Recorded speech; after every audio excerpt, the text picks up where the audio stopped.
बांकीपुर विधानसभा seat पर उपचुनाव के लिए मतदान शांतिपूर्ण ढंग से संपन्न हो रहा है, लेकिन पूरे दिन राजनीतिक आरोप प्रत्यारोप, कार्यकर्ताओं के बीच झड़प और कम मतदान प्रतिशत चुनाव की सबसे बड़ी चर्चा बने रहे।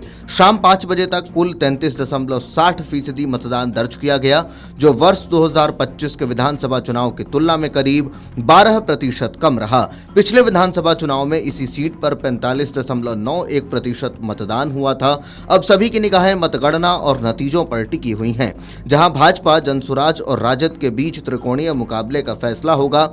मतदान के दौरान सबसे अधिक चर्चा भाजपा और जनसुराज के समर्थकों के बीच हुए विवादों की रही। पटना के आनंदपुरी इलाके में जनसुराज प्रमुख प्रशांत किशोर के सामने ही उनके पार्टी और भाजपा समर्थकों के बीच तीखी नोकझोंक और हंगामे की स्थिति बन गई। मामला बढ़ता देख प्रशांत किशोर स्वयं मौके पर पहुंचे और हस्तक्षेप कर स्थिति को शांत कराया। प्रशांत किशोर ने आरोप लगाया कि पुलिस निष्पक्ष तरीके से काम कर रही है और इसी के साथ उनका कहना था कि जनसुराज के कार्यकर्ताओं और पोलिंग एजेंटों को लगातार परेशान किया गया। उन्होंने आरोप लगाया कि कई स्थानों पर पुलिस मतदाताओं को डराने का प्रयास कर रही थी और पार्टी के हेल्प डेस्क हटाए जा रहे थे।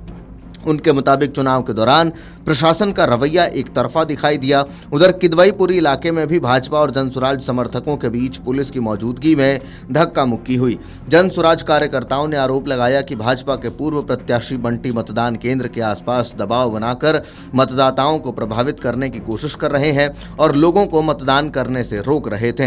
हालांकि भाजपा की ओर से इन आरोपों को खारिज किया गया।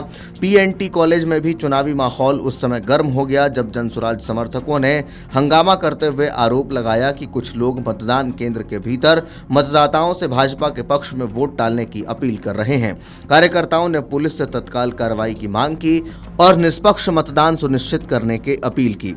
दूसरी ओर भाजपा ने भी जनसुराज पर गंभीर आरोप लगाए। भाजपा के प्रदेश महासचिव नितिन अभिषेक ने रिटर्निंग ऑफिसर को पत्र लिखकर दावा किया कि जनसुराज की ओर से फर्जी मतदान कराने की कोशिश की जा रही है।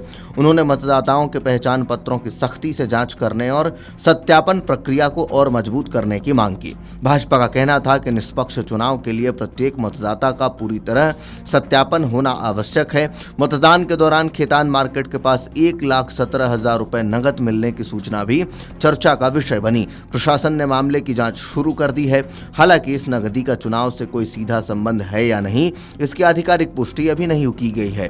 पूरे मतदान के दौरान सुरक्षा के व्यापक इंतजाम किए गए थे।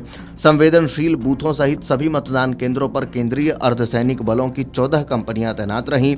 चुनाव आयोग के निर्देशानुसार मतदाताओं को अपनी गाड़ी मतदान केंद्र से 100 मीटर पहले रोकनी पड़ी। मतदान केंद्रों पर मोबाइल फोन रखने की भी अलग व्यवस्था की गई थी ताकि मतदान प्रक्रिया पूरी तरह गोपनीय और निष्पक्ष बनाई जा सके। इस चुनाव में युवाओं की भागीदारी भी चर्चा का विषय रही। कई युवा मतदाताओं ने मतदान के बाद कहा कि उन्होंने इस बार बदलाव और बेहतर विकास के मुद्दे को ध्यान में रखते हुए वोट डाला है। वहीं कुछ मतदाताओं ने स्थानीय समस्याओं, रोजगार, ट्रैफिक, जल जमाव और बुनियादी सुविधाओं को चुनाव का प्रमुख मुद्दा बताया। बांकीपुर उपचुनाव में मुख्य मुकाबला भाजपा के नीरज कुमार सिन्हा, जनसुराज के प्रशांत किशोर और राष्ट्रीय जनता दल की रेखा गुप्ता के बीच माना जा रहा है।